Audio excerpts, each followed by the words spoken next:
Dans les cales de mon bateau, les mots s'enivrent sur les flots. Ils dansent 3 pas de tango pour trouver un nouveau sursaut. Les mots fâchés, les mots froissés, les mots malades se enrhumés. Les mots sans voix, les mots sans toi, les mots qui cherchent une nouvelle voie. Dans les cales de mon bateau, les mots s'enivrent sur les flots. Ils dansent 3 pas de tango pour trouver un nouveau sursaut. Badadadam, badadadam, badadadam, badadadam, badadadam, badadadam.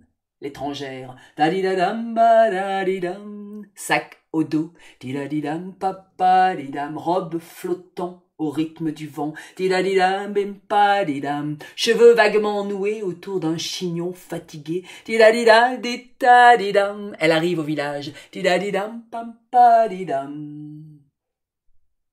Le village? Quel village?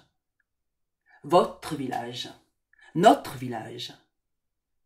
La nuit a étendu son voile noir et a repoussé les âmes vers les portes fermées de leur maison. À la première porte du village, elle s'arrête et gratte timidement le bois. Personne ne répond. Elle tape 2 petits coups plus secs. Derrière la porte. « Qui est là ?»« Excusez-moi de vous déranger. Je voudrais juste... »« Rien à donner, slam !» La porte se referme sur son nez. À la maison suivante, 3 petits coups. Derrière le bois, un chien aboie, elle recule de 3 pas. Une lucarne s'entrouvre à gauche de la porte et 2 yeux la scrutent dans le noir. Une femme, une mendiante, une de pas chez nous en tout cas. Pas chez nous en tout cas. Slam, la lucarne. Alors une à une, elle va de maison en maison et à chaque porte, elle tapote. Excusez-moi, slam.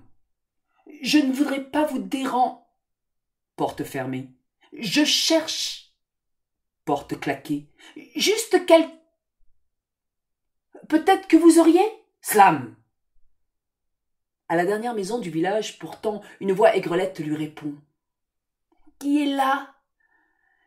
Excusez-moi, je ne voudrais pas vous déranger. Je cherche juste quelques mots. Peut-être que vous auriez quelques mots à me donner. Oh, presque rien, juste ceux qui ne vous serviraient plus.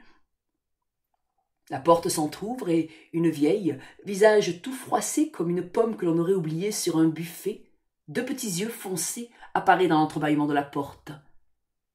Quelques quoi? Quelques mots. Je suis à la recherche des mots oubliés, des mots fatigués, des mots malades ou délaissés, des mots perdus, des mots suspendus en haut de la cheminée que plus personne ne veut regarder, des mots froissés, des mots essoufflés, des mots trop gros pour être encore utilisés, et même quelques gros mots. Et pourquoi faire tout ça? Oh, juste pour qu'on ne les oublie pas, pour qu'ils ne s'ennuient pas, pour qu'ils continuent leur petit bout de chemin, pour qu'ils continuent à tracer leur histoire. Ah, nous ici, on est sans histoire, et pas envie que ça change, cela! L'étrangère a juste le temps de glisser son pied dans la porte avant qu'elle ne claque. Non, mais attendez, vous avez bien quelques mots à m'offrir, même, juste un, même le plus râpeux, le plus vieux, le plus desséché, le plus moisi, le moins frais, enfin, on a toujours des petits restes chez soi, non? Rien, je vous dis. Déjà que j'ai pas assez pour moi. Et puis je sais bien comment vous êtes, vous autres. Hein. Si je vous donne un peu comme ça, vous allez me demander tout ceci. Oui, si je vous dis de rentrer, vous allez vous installer, et puis vous asseoir, commencer par un verre d'eau, et puis me demander ce que j'ai dans ma boîte à gâteaux, puis utiliser ma salle d'eau, et peut-être même y faire dodo, et tout ça parce que vous n'aviez presque rien à me demander. C'est bien, la voisine, elle fait toujours comme ça. Quand elle fait ses séances de bigoudi, comme elle s'ennuie, elle vient ici, et sous prétexte qu'elle n'a rien à me dire, elle s'installe et parle 2 heures de temps. Puis comme la tête commence à la gratter, elle me demande si elle peut aller dans ma salle d'eau. Elle y reste 2 heures de plus. Et quand elle ressort, elle dit qu'elle s'est permise d'utiliser mes nouveaux produits. Mes nouveaux produits. Comme si à mon âge, je m'encombrais de nouveaux produits. Et comme c'est l'heure du déjeuner, que ça sent bon dans la maison, elle s'installe avec moi sous prétexte qu'à mon âge, il ne faut pas manger toute seule. Et le soir, elle est encore là, et tout ça parce qu'elle n'avait rien à me dire. » L'étrangère sourit. « Bah, c'est déjà bien assez. Mais dites-moi, vous n'auriez pas une corbeille ou un petit panier à me prêter ?»« Une corbeille ? Oui, juste pour y déposer les mots déjà ramassés. »« Oh, si c'est une corbeille, je dois pouvoir vous trouver ça. Bougez pas !» La vieille abandonne l'étrangère sur le perron de sa maison et disparaît vers sa cuisine. Elle revient et dépose dans l'entrée des tas de corbeilles. Et il y en a des grandes, des petites, des longues, des rondes, des allongées, des carrées, des profondes. L'étrangère prend la plus grande, la plus profonde. Elle remercie la vieille et va s'installer sur la place du hameau, juste devant sa fenêtre.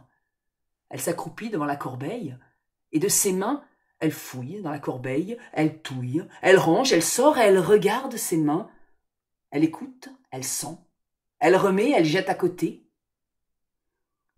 Derrière ses rideaux, la vieille l'observe en hochant la tête doucement. Intriguée, elle finit par ouvrir la fenêtre. « Non mais vous faites quoi avec ma corbeille ?»« Ne vous inquiétez pas, je range tout ce que j'ai mis dedans. » Curieuse, la vieille sort un châle de laine posé sur ses épaules. « Non mais, il faudrait pas l'abîmer, hein?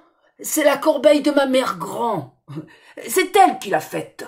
Elle y mettait tous ces petits bouts de tricot dedans. Des années de petits bouts de tricot là-dedans. Tous les soirs, ma mère grand, assise là sur le bord de la cheminée, elle écoutait les autres bavasser. Et tricotis, et tricota, elle tricotait sans un mot. Et tricotis, et tricota, des années de tricot là-dedans. Et tricotis, et tricota, des beaux, des gros, des roses, des verts, des jaunes, des à l'endroit, des à l'envers, des tricotis et tricota, des essais, des inachevés, et tricotis et tricota. Et quand on lui demandait pourquoi elle finissait jamais, elle répondait que elle, ce qui l'amusait, c'était d'essayer, tricotis et tricota, et de chercher que de toute façon les jeunes d'aujourd'hui, ils ne voulaient plus de tricot sous prétexte que ça grattait trop, et tricotis et tricota. Mais elle continuait à tricoter le temps pour qu'il ne s'en aille pas trop tôt, et tricotis et tricota. Tricoter le temps. Vous imaginez? J'imagine, dit l'étrangère, et avec ses grandes mains, elle happe l'air et les plonge dans la corbeille. Alors j'y tiens, vous comprenez? Oui, mais ne vous inquiétez pas. Elle est exactement dans l'usage que votre mère grand voulait en faire. Ah bon? Parce que vous tricotez aussi? Oh, en quelque sorte, oui. Et vous tricotez quoi? Oh, tout ce que les gens veulent bien me donner. Des restes de fils, des fils de vie perdus, des fils tendus entre deux destinations oubliées, des fils qu'on ne veut plus, des fils trop râpeux pour être racontés, trop usés pour qu'on y prête intérêt, des fils cassés à raccommoder, des fils disparates, des fils abîmés. Mais je prends aussi les fils neufs, et même les pelotes à peine commencées. Alors qu'elle cause ainsi, un homme s'approche, chapeau vissé sur la tête, visage hagard, il interroge la vieille du regard. « Elle tricote !» L'homme se penche vers la corbeille, ne voit rien, surpris, il se retourne vers la vieille. « Elle tricote quoi ?»« Des fils, à ce qu'elle dit. Mais bizarre. Elle est bizarre. Mais je lui ai prêté ma corbeille, alors je veille. Et vous faites quoi, une heure tardive dehors? Je cherche mes invités. Vos invités? Ben oui, pour une fois qu'on invitait. C'est que des gens chez nous, c'est pas bien souvent. On n'aime pas bien, on sait pas faire. Pour une fois, on s'était décidé. Ma femme avait pris sa demi-journée pour tout préparer. En fin de journée, on a récapitulé ensemble.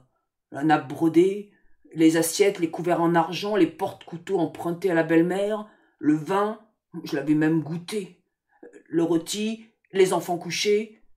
C'est que des gens chez nous, vous voyez bien, on se fait pas souvent, on sait pas faire, on n'aime pas bien. À 8h15, assis sur le canapé, on était fin prêt. Ma femme m'a demandé à quelle heure il devait venir. 8h30, je lui ai dit. Mais Ils se sont donné rendez-vous au château pour cheminer ensemble et trouver plus facilement. 20h30, personne.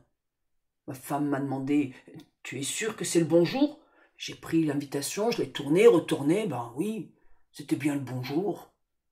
8h40, personne.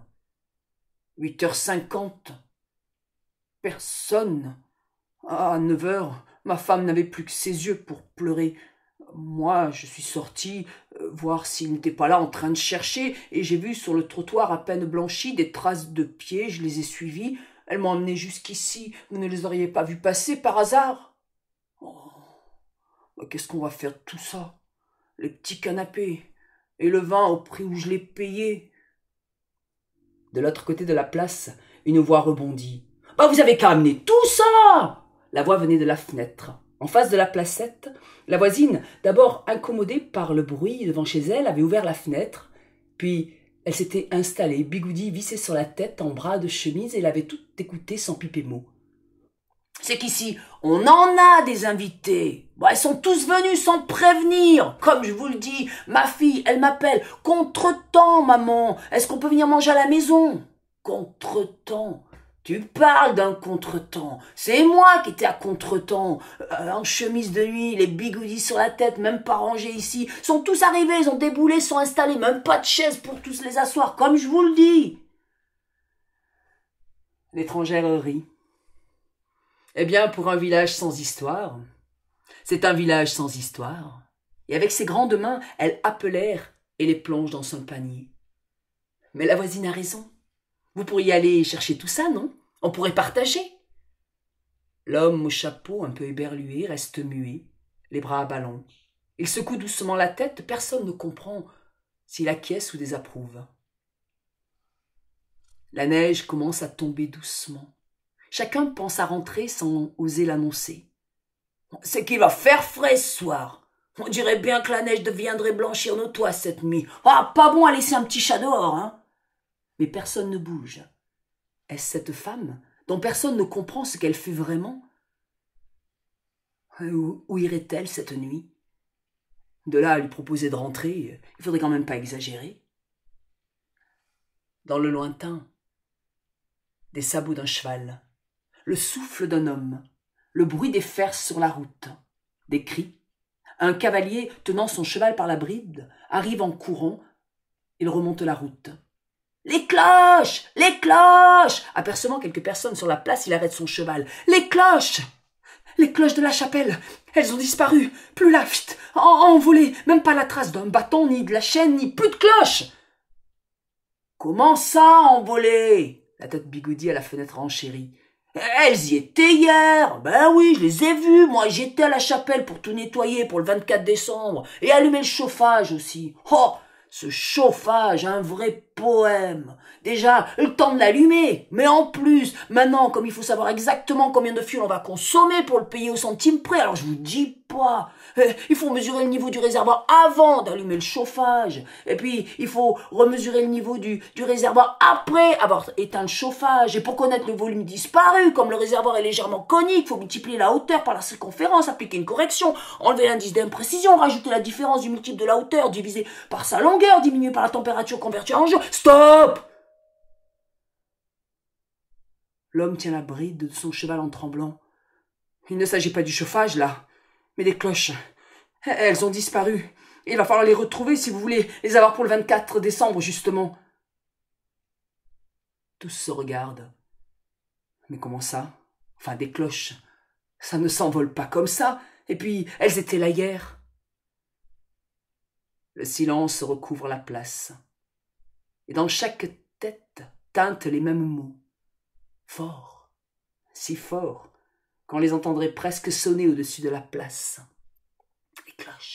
Les cloches, ding dong, les cloches, ding dong, les cloches, ding dong, pa di da di dam, ta di da di da, ta di da di da di da di da di dam, ta di da di da, ta di da di dam, pa di da di da di da di da di da. Une longue silhouette se profile dans le coin obscur de la place. Elle arrive, longue comme un i, la silhouette légèrement courbée par le vent, les yeux exorbités, ses cheveux courts, couleur châtaigne peints de flocons glacés, le visage pâle, comme si elle avait vu un revenant, à peine surprise de les trouver là, tous, sur cette placette. À l'assemblée déjà secouée, elle raconte dans un seul souffle. J'ai vu une dame avec un manteau blanc, légère comme une grue, sous le pont de chemin de fer illuminé de 1000 feux, comme si des milliers de lucioles avaient été posées là. Elle tissait, prenant flocons et plumes imaginaires sur son manteau en chantant.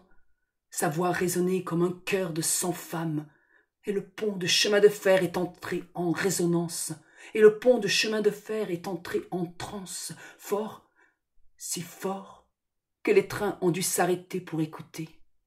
Et puis elle s'est envolée, immense oiseau blanc dans le ciel étoilé, et tournant 3 fois autour de nous en chantant, elle a disparu.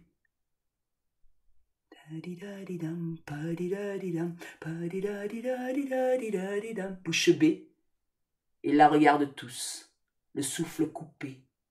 La grande, cheveux couleur châtaigne, elle raconte rarement des histoires, et puis elle tient bien le vin. Alors, sur cette petite place des Essertines, devant cette fontaine tout à coup, des hommes, des femmes sont arrivés, visages interdits, pâles et les yeux écarquillés, apeurés. Et tour à tour, ils se mettent à raconter.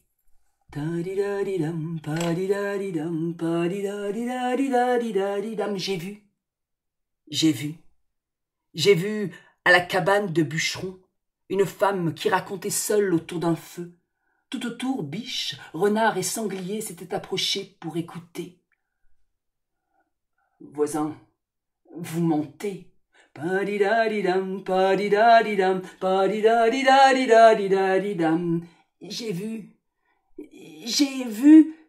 J'ai vu des ballons colorés s'élancer vers le ciel, tournant, roulant et chantant comme des hirondelles avant de mourir sans un bruit dans les bras silencieux de la nuit.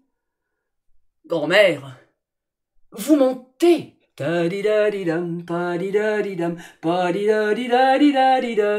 vu un train circuler entre 2 villages. J'ai vu un train circuler entre 2 visages. Les gens montaient et jamais ne descendaient. À chaque virage, un homme leur faisait un nouveau voyage. Monsieur le maire, vous... non, rien. J'ai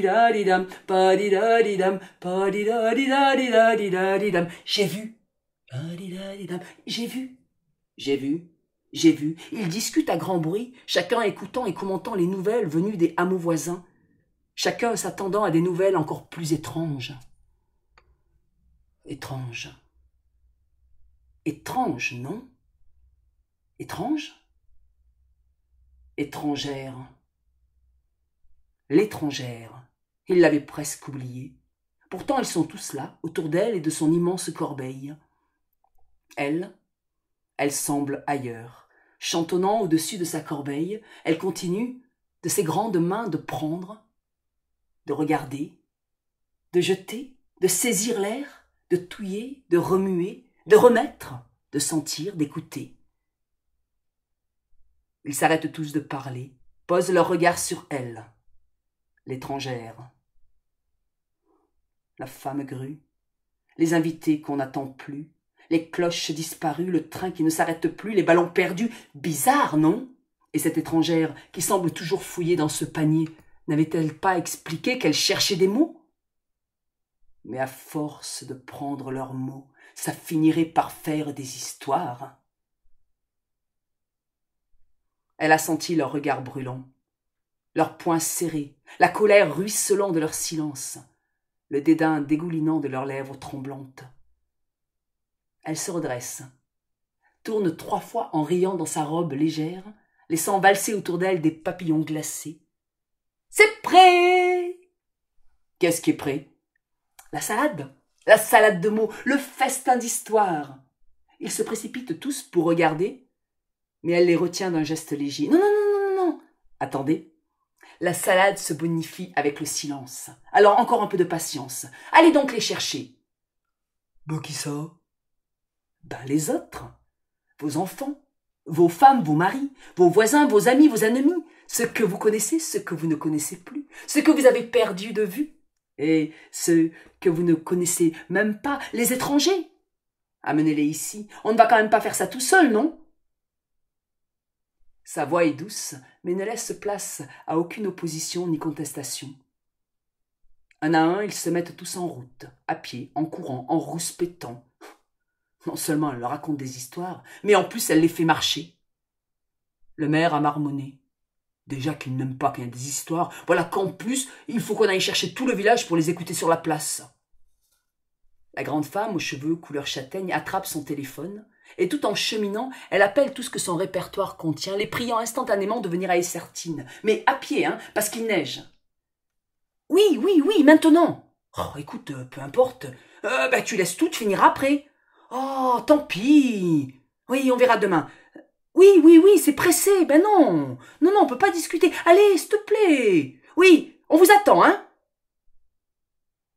Sur la place, ils sont trois. L'étrangère, la vieille et monsieur le maire. L'étrangère avise une roulotte qui s'ennuie dans un coin de la grange et prie monsieur le maire de l'aider à la tirer pour l'installer sur la place. Oh, monsieur le maire, déjà qu'il ne voulait pas venir, suant, pestant, il retrousse ses manches et les voilà tous les deux qui agrippent la roulotte et la tirent dans la neige épaisse. La roulotte laisse derrière elle 2 sillons profonds. Devant la roulotte, elle fait un grand feu et elle s'installe sur le perron de son abri. La neige dessine un lourd rideau blanc. Elle a posé son tablier glacé sur les sols, les toits, les routes, les champs, enveloppant de silence le tumulte de la journée.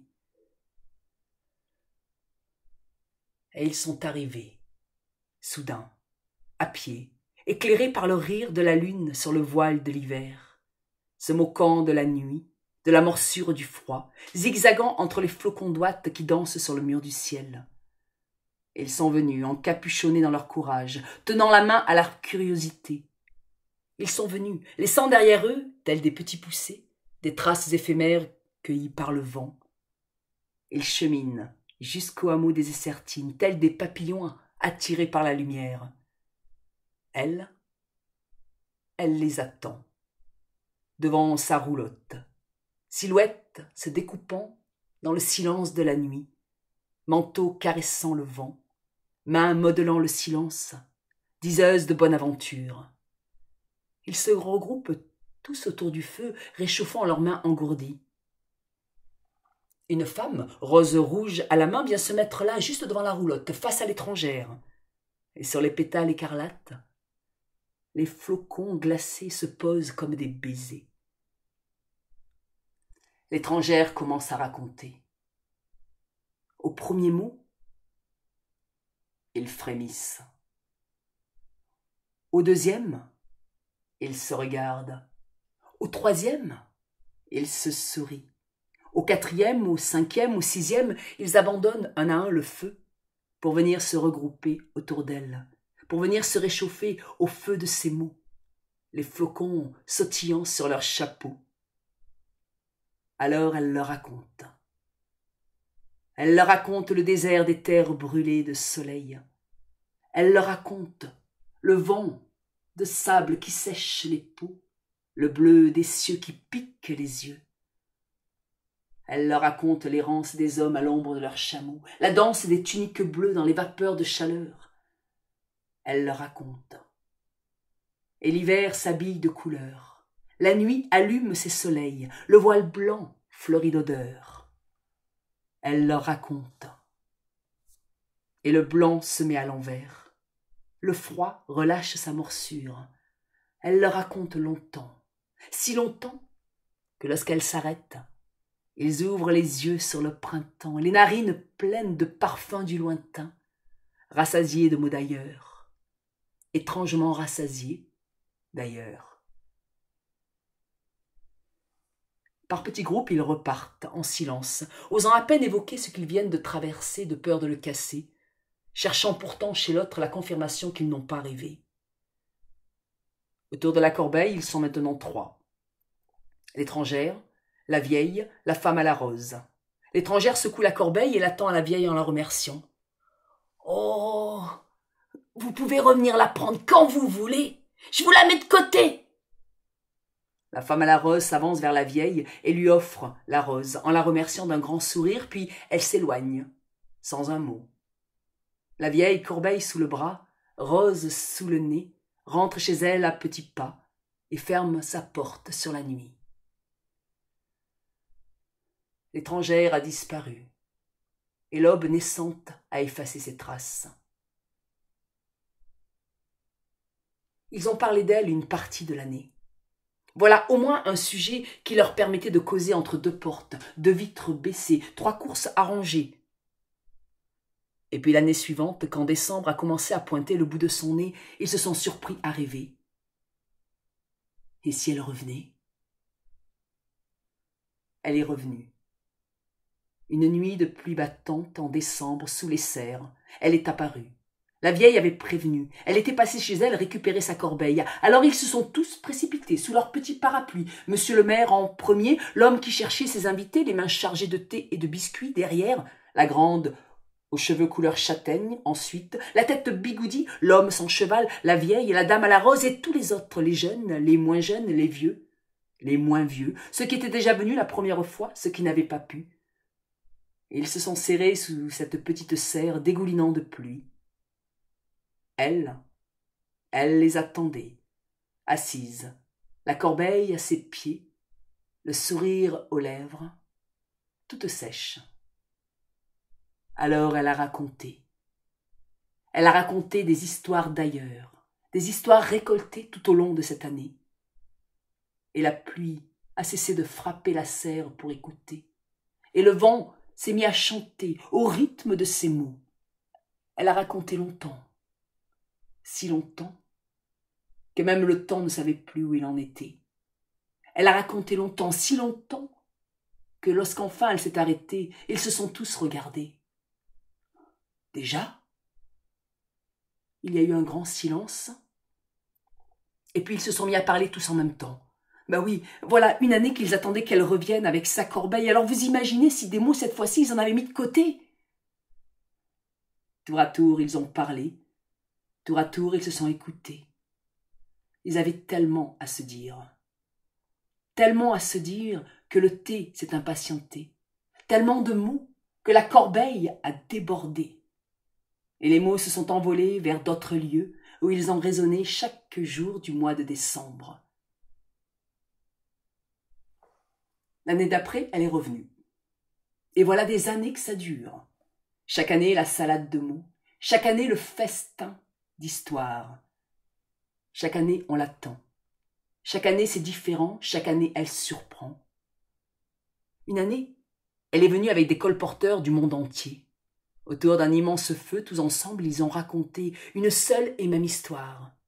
Et des mots qui ne s'étaient jamais côtoyés ni rencontrés, qui ne se connaissaient même pas, se sont frôlés, effleurés, touchés, caressés, cognés, embrassés, pour tisser ensemble une seule et même histoire dans les langues du monde entier. On raconte que désormais, pour que chacun puisse en profiter, rendez-vous est donné au château, à peine a-t-elle récupéré sa corbeille à mots. On raconte cette fois où, sans prévenir, elle s'était installée dans une maison en bas, et l'hôte tout affolé d'aller chercher la vieille pour l'accompagner. Et les voilà toutes les deux, un peu seules face à l'étrangère.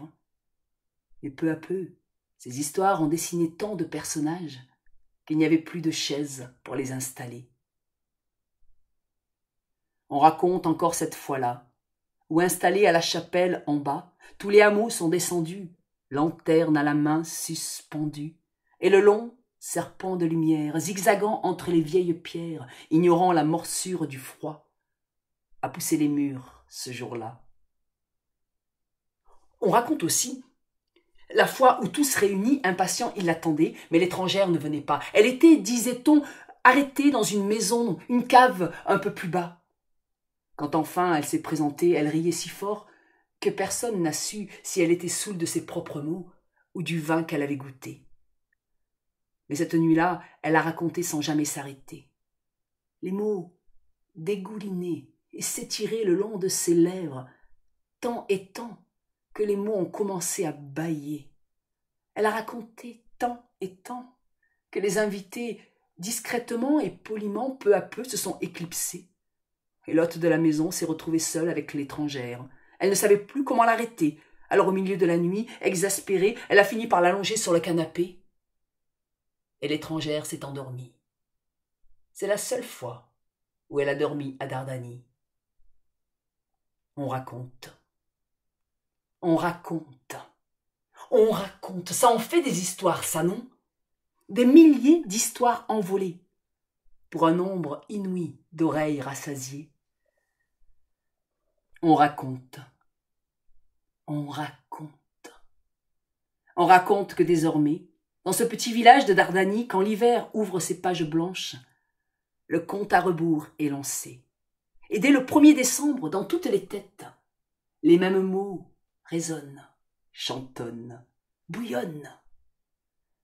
Les comptes à rebours, les comptes à rebours, les comptes à rebours.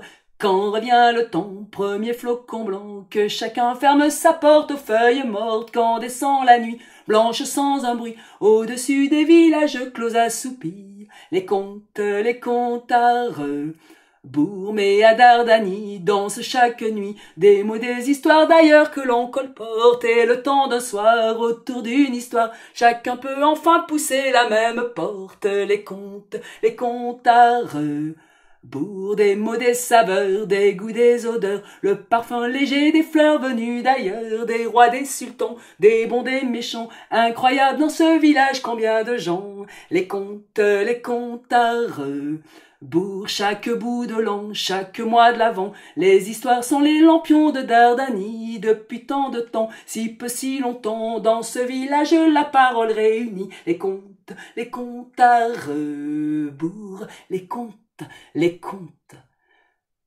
comptes à rebours. Une histoire tisseuse de mémoire.